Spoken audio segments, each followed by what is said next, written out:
नवरस का उपहार है ये गीत, गजल का प्यार है। सूफी बतियाए सबसे यहाँ ये दोहों की बौछार है। आध्यात्म से जोड़े सबको, आध्यात्म से जोड़े सबको, पावनता से गुलजार है। कविताओं की ये बयार है, ये काव्य कुंज रसधार है। कविताओं की ये बयार है, ये काव्य कुंज रसधार है। ये गीत गजल का प्यार है, ये काव्य कुंज रसधार है। पावनता से गुलजार है, ये काव्य कुंज रसधार है। नमस्कार। काव्य कुंज में एक बार फिर उपस्थित हुआ हूं मैं, प्रोफेसर राजीव शर्मा, कवियों की वाणी लेकर। कहते हैं कि कवि परमात्मा का गवाह देने वाला वो किरदार है जो इस धरती पर दुनिया को ये बताता है कि परमात्मा की खुशबू आप तक कविताओं के माध्यम से कैसे पहुंच सकती है। तो आइए काव्य कुंज के पहले चरण में हम चलते हैं प्रेरक प्रसून की तरफ। जैसा कि आप जानते ही हैं, प्रेरक प्रसून का अर्थ होता है उन कविताओं को लेकर कवि सज्जन आपके समक्ष उपस्थित होंगे जो प्रेरणादायी है, जो मोटिवेशन देने वाली है। और ये कवि आए हैं हमारे बीच कोटा से, और इनके पास नहीं है कविताओं का कोई टोटा, क्योंकि इनका नाम होता है कमलेश कुमार। और ये आज जो सुनाने जा रहे हैं वो है देश के वीरों को लेकर गाया गया एक शानदार गीत। सुनिए क्या कहना चाहते हैं इस गीत के माध्यम से कमलेश कुमार जी।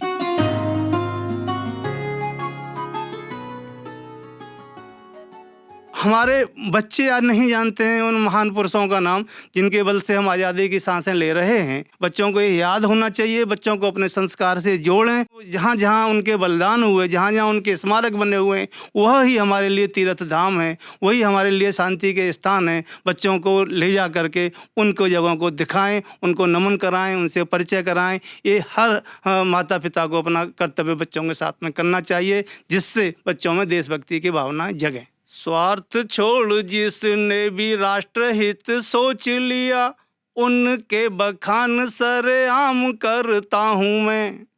तन मन धन जिन देश पर वार दिया, लेखनी को उनके ही नाम करता हूँ मैं। जिनके पुण्य कर्मों का फल भोग रहे हम, जिनके पुण्य कर्मों का फल भोग रहे हम, उनको नमन आठों याम करता हूँ मैं। बलिदान दे कर के दे गए स्वतंत्रता जो, उन महावीरों को प्रणाम करता हूँ मैं, उन महावीरों को प्रणाम करता हूँ मैं। इसी परिवार का एक और छंद। जन्म मरण जब तय है यहाँ पर, तो जीवन की वृत्ति स्वाभिमानी होनी चाहिए। संतति सहेजे सुने और सब सुख पाएं, पूर्वजों की ऐसी ही कहानी होनी चाहिए। सोने के भी पिंजड़ों में शेर सुखी सोता नहीं, बच्चों को जुबानी ये कहानी होनी चाहिए। खुदी उधम भगत राजगुरु सुखदेव, आजाद भगत सी जवानी होनी चाहिए। तो अभी आपने कमलेश कुमार जी को सुना। आइए अब हम चलते हैं विट्ठल पारीख जी की तरफ, जो जयपुर से हमारे बीच उपस्थित हुए हैं और हमारे महत्वपूर्ण सेगमेंट काव्य पंखुड़ी में आपके समक्ष अपनी कविता रखना चाहते हैं, जिसमें वो समाज की विसंगतियों पर बात करेंगे। देखिए समाज में कितनी विसंगतियां होती हैं और उन विसंगतियों के निदान के लिए क्या कहते हैं विट्ठल पारीख जी। क्योंकि जब हम विट्ठल नाम लेते हैं तो हमारे समक्ष वो कीर्तन भी प्रकट हो जाता है, जिसमें हम कहते हैं विट्ठल विट्ठल जय हरि विट्ठल, जय हरि विट्ठल, जय हरि विट्ठल। तो विट्ठल जी की वाणी में सुनिए आज की कविता।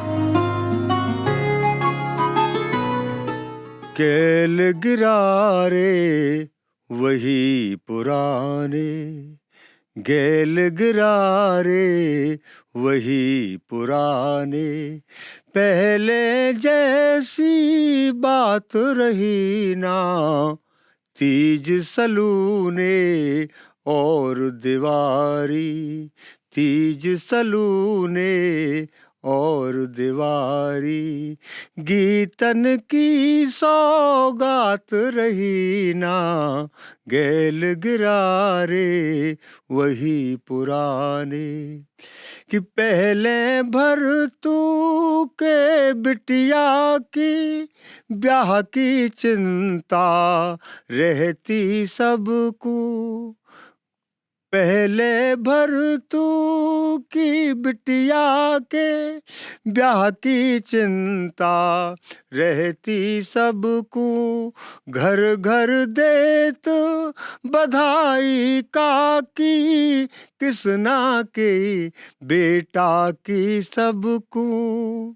अब तंगी में त्योहार अलूने, तंगी में त्योहार अलूने, ब्योहारी औकात रही ना, गैल गिरारे वही पुराने।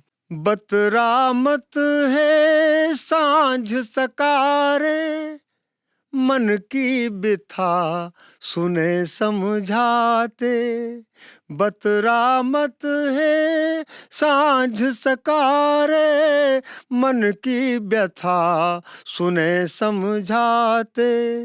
लंबी लंबी रस बतियन में गहन गूढ़ इतिहास बताते, अब अलाव की अगन तापती, अब अलाव की अगन तापती, जाड़े की वो रात रही ना, गैल गिरारे वही पुराने।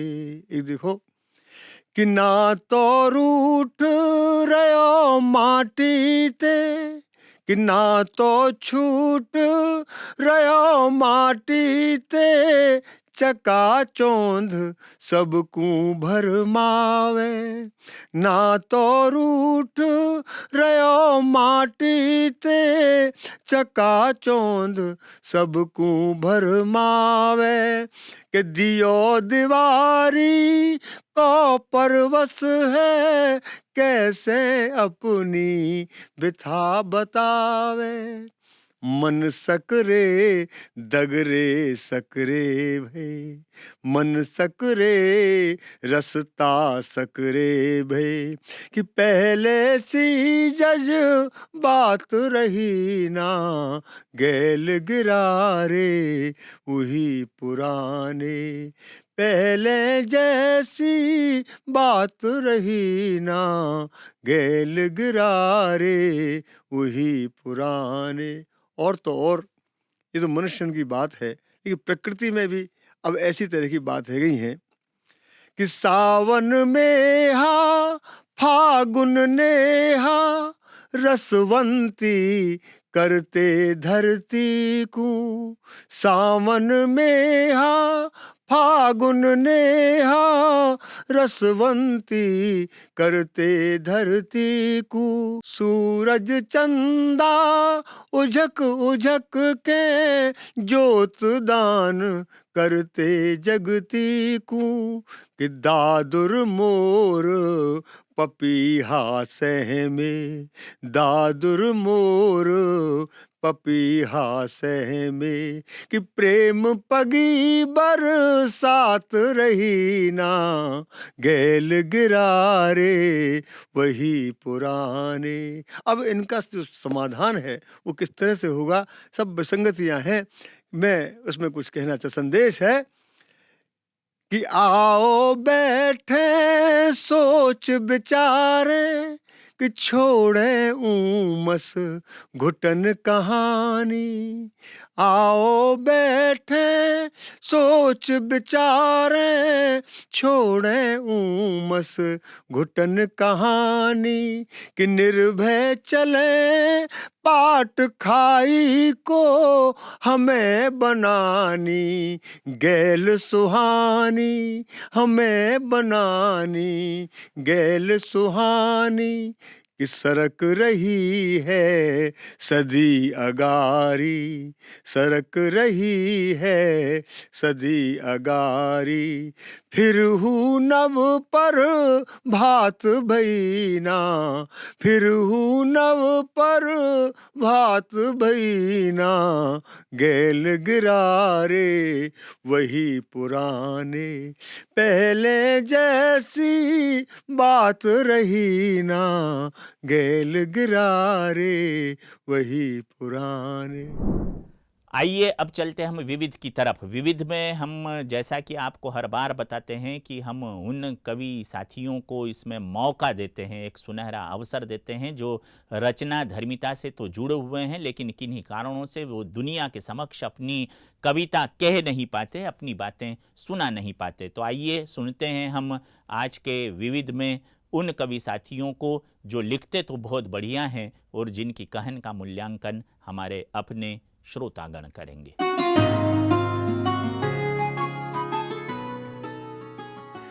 शत्रुओं से युद्ध सदा जीते किंतु कालिका को वेरियों के मुंड को चढ़ाया ही नहीं गया, और मुल्क झुकते रहे समक्ष माता भारती के, भारतीय पग को बढ़ाया ही नहीं गया। अरे सैकड़ों लड़ाई जीत के बनाए कीर्तिमान, पर इतिहास में उन्हें लड़ाया ही नहीं गया।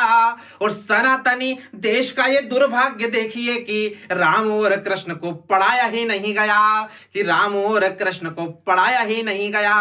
और चार पंक्तियां और वो भारत के जो भारत का चरित्र रहा है उस चरित्र पर पढ़ना चाहता हूं। मैं निवेदन करता हूं कि काल के कपाल का कृपाण से तू कत्ल का रकंश के कपट को उजाड़ना जरूरी है, और दुष्ट दानवों का दावा नल दंभ युक्त देखो देव द्वारा दर्प को उतारना जरूरी है।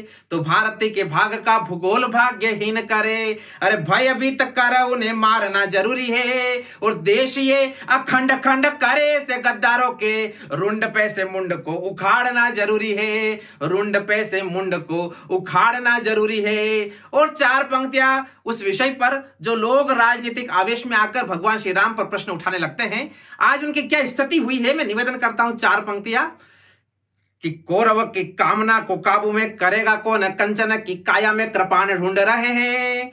और काल को जो कल तक ललकारते थे आज अपनी ही देह में वो प्राण ढूंढ रहे हैं, किंतु कामदेव वो अपने बनाए व्यूह में घिरे तो वो बचने को त्राण ढूंढ रहे हैं। और कल तक राम जी का मांगते थे जो प्रमाण, आज वे स्वयं का प्रमाण ढूंढ रहे हैं, आज वे स्वयं का प्रमाण ढूंढ रहे हैं। और क्यों? क्योंकि संकल्पों की नवीन ज्योत हूं, जन जन का अधिवक्ता हूं, मैं पोखर का कमल पुंज हूं, राष्ट्रवाद का वक्ता हूं, लक्ष्मण रेखा सी मर्यादा को कहने का आदि हूं, उर्मिला सी तप साधना सीताराम अनादि हूं, मैं चेतक की स्वामी भक्ति शौर्यगान को गाता हूं, और राणा के स्वाभिमान का आदिम ज्वार सुनाता हूं। मैंने कविता की धारा से अबलाओं का दर्द लिखा, रानी लक्ष्मी को वीर लिखा, शाहे जफर को मर्द लिखा।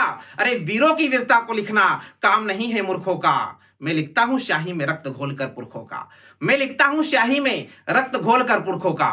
और एक छोटी सी रचना और जिसका शीर्षक राम राज्य, लेकिन उसका एक अंतिम एक बंद में निवेदन करता हूं, क्योंकि देश में राम मंदिर अभी 22 जनवरी को भगवान राम का प्राण प्रतिष्ठा महोत्सव हुआ है, लेकिन उसमें कुछ बंद में कुछ बातें और है वो भी होना जरूरी है। मैं निवेदन करता हूं कि शहीद और बलिदानों का ना कोई अपमान करे, कार्य धर्म के हो जीवन में सच के खातिर दान करे, गाय बने राष्ट्र की माता, नगर नगर हो गौशाला, जितने भी हो बूचड़ खाने सब पर लड़का हो ताला, हिंदी हो सर्वोपरि भाषा, राष्ट्रीय ग्रंथ वेद बने, भारत में नफरत मिट जाए, नहीं कहीं भी भेद बने, सोना उपजे मेरी धरती तो किसान खुशहाल बने, भारत की रक्षा को सैनिक स्वयं ही महाकाल बने, और सरयू तट पर रामलला के मंदिर का बन जाना, समझो भारत में राम राज्य का स्थापित हो जाना।